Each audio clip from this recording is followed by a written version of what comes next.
Another day, another bike tayo dito sa ating Citra Garage guys. So ngayon, kapalit tayo ng ating exhaust. Palitan natin itong ating Acropovic exhaust ng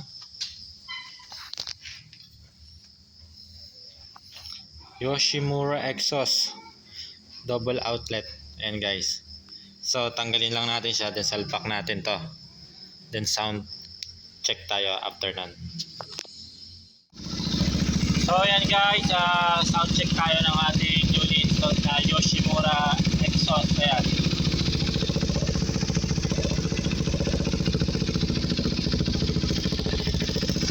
Try natin yung rep.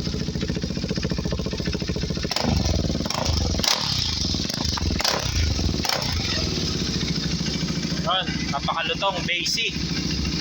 So hanggang dito na lang guys. Thank you for watching.